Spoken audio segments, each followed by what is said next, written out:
Welcome to Hood Champion Boxing and Sports. Please like, subscribe, consider becoming a member to the channel, and leave that donation for that fried rice and chicken wings. Continuing on with SHAKUR Stevenson and TEOFIMO Lopez. This is part 4. We're going to talk about footwork and ring control, and we're also going to talk about the power and respect. Now, footwork is the invisible weapon in this fight. SHAKUR doesn't use movement to escape. He uses it to dictate geography. When you watch SHAKUR Stevenson fight, he will slide laterally in half steps, always repositioning himself so his opponent must reset their stance before punching. This makes him extremely difficult to pressure because you're never punching at where he was. You're punching at where he used to be. Even when you watch SHAKUR Stevenson against William Zepeda, there were times where SHAKUR Stevenson remains where he was punching, and Zepeda still couldn't hit him. SHAKUR was still making him miss and making him pay. And it was damn near impossible for Zepeda to catch up to SHAKUR when he moved and he was punching where SHAKUR used to be. You see, SHAKUR rarely retreats in straight lines. He pivots, circles, and subtly changes angles so that the ring feels larger for him and smaller for the opponent. Now, when you talk about TEOFIMO Lopez, well, I mean, we all know TEOFIMO Lopez wants to knock you out. He wants to stalk you. He's not trying to hunt you. He wants to come forward. He wants to be aggressive. But the problem with that is he'll come forward in straight lines, which allows more skilled guys like SHAKUR Stevenson to turn him. And if Jermaine Ortiz was able to have a lot of success, SHAKUR, you would think, is going to be able to have some success too. However, if Zepeda was able to land a shot on SHAKUR that had SHAKUR on when SHAKUR was on the ropes and looked like he knocked him off balance, makes you wonder if SHAKUR is going to try to prove a point and stay in the pocket and give TEOFIMO, a more explosive puncher, a chance to hit him with something that SHAKUR doesn't need to be make it so vulnerable to. Now, I'll say this. Just really understanding the distinctions when it comes to ring control, I think it becomes critical for both fighters. If Teo follows, SHAKUR will rotate around him all night and turn the fight into a foot race with punches mixed in. Some people will like it, some people will love it, some people will hate it. But at the end of the day, that favors SHAKUR's gas tank, composure, and accuracy, and that's SHAKUR's style of fighting. Now, if TEOFIMO can trap SHAKUR near the ropes or in a corner, the fight changes entirely. SHAKUR is defensively sound there, but he becomes more stationary. Now, I'm going to say it again. When SHAKUR fought Zepeda, Zepeda had opportunities. And when SHAKUR was on the ropes, Zepeda, I'm not saying he was being very successful. I'm just saying he was having opportunities. But it was still damn near impossible for him to land on SHAKUR Stevenson. But for TEOFIMO, this is where his power and combinations matter. And I would say TEOFIMO has a better IQ than Zepeda. So the fight becomes a battle of real estate. SHAKUR wants open space. TEOFIMO wants walls. Whoever controls the canvas controls the violence. If Teo can trap SHAKUR near the ropes or in a corner, the fight is going to change entirely. SHAKUR is defensively sound, especially in any space in that ring. But I'm just curious to see what's going to happen. I really am. Because whoever controls that canvas, to me, is going to control that violence. Because we know SHAKUR wants open space, and we know TEOFIMO wants those walls. So again, back to the footwork, it's not just about speed. I think it's really about decision-making. SHAKUR's footwork, you can watch him in the ring. Everything is with a purpose, man. He's strategic. Then with TEOFIMO, his footwork, his feet really get hot when he feels like he has an upper hand in the fight. So his footwork is more emotional. You can just watch his energy. up and down. It's just he's just fighting off of raw emotion. So we just got to wait and see, because I want to see. It's interesting to me how SHAKUR, it almost seemed like he's moving to just survive, but at the same time, he's scoring. He's beating you up. So how does a guy who some people want to describe as being a runner still beat people up while running? You see what I mean? He's scoring, he's beating you up, and he's moving around, and he's winning. Damn brilliant, if you ask me my opinion. But then when you look at Teofimo Lopez, he's moving, but more to dominate and intimidate.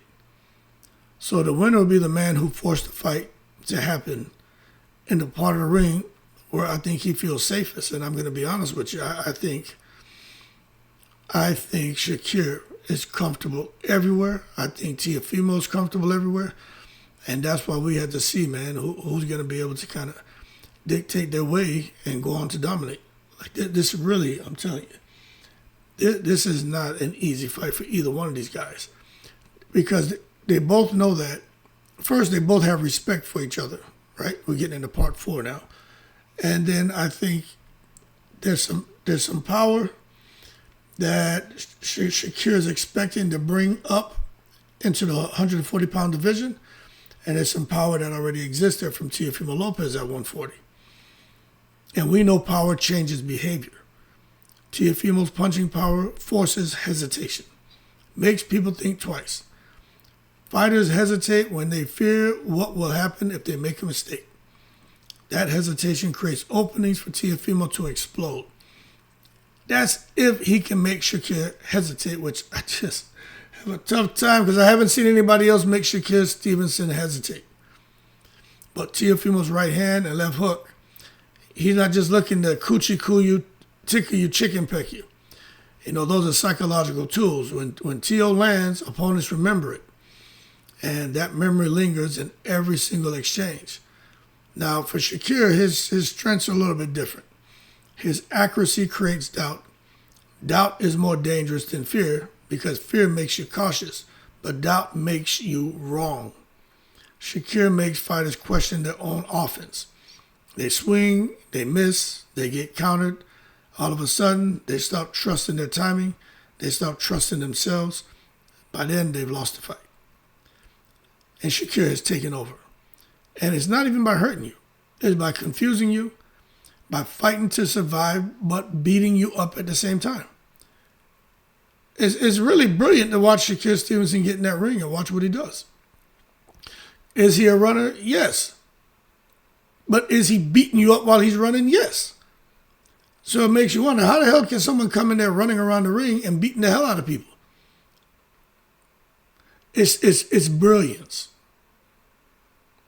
So I want to see if the force of Teofimo can overcome the precision of SHAKUR. Teofimo wants moments where he hurts SHAKUR or visibly backs him up. SHAKUR wants accumulation, small victories every round that add up to dominance. And then power earns respect instantly. Skill erases confidence slowly. If Teo can land that power, he's going to get respect. And that's going to cause SHAKUR to kind of shift gears, probably go to a plan B, plan C, and maybe come back to plan A. But if he gets hit with the mega boom, Teofimo left or right hand, don't let him jump in like a kangaroo and lunge at him with an uppercut or something. I think you're going to see SHAKUR Stevenson saying, okay, I know what I'm dealing with now. But then at the same time, if Teofimo get that confidence going, and SHAKUR Stevenson being surgical, precise, as skillful as he is, you can see Teofimo saying, I ain't jumping around in here like no kangaroo, no goddamn more. This man, every time this man is sitting here starting to touch me up, slice me up. And don't let Teo start to bleed, because, he has those high cheekbones and stuff. Don't let Teofimo get a cut and start to bleed. It's going to be all downhill for him. I think he will start to unravel. But the bottom line is, when they talk about power and skill, the clash between those two ideas, I think it kind of defines this whole matchup. So the key question is, will SHAKUR feel Teofimo's power early and become cautious? I don't know. We just have to wait and see. Conversely, will TEOFIMO swing and miss enough times for him to say, shit, I don't believe I can hit this guy and win the fight. So respect can be forced or it can be denied. And I really think that's what this fight is going to decide. Respect, who can get the respect and keep it, and who can deny it. Hey, 50-50 fight. You ask me who wins? I mean, part of me kind of like leaning towards Shakur Stevenson, man. But I understand this is 140 pounds, weight classes for a reason. But Shakur, if he put on that functional mass, if he's followed the Haney blueprint, the Terrence Crawford blueprint, you're going to see Shakur getting there, man, and look better than ever, be faster than ever, be more explosive than ever, and have power that some people felt that he didn't have. You're going to see it on full display. It can be done. It happens in every sport. You get with these nutritionists, these strength and conditioning coaches, dietitians, and they work on functional mass, muscle for a purpose, not to look like a bodybuilder. And you see athletes just really improve their overall performance. And that could be what we get when it comes to Shakur. But I'm telling you, to me, it's a 50-50 fight. Kind of leaning towards Shakur just because he's always been perfect. But I'm not delusional. I know this fight can go either way. Anyway, man, y'all keep cool. Shout out to the veterans on 7 continents. I'm in the breeze.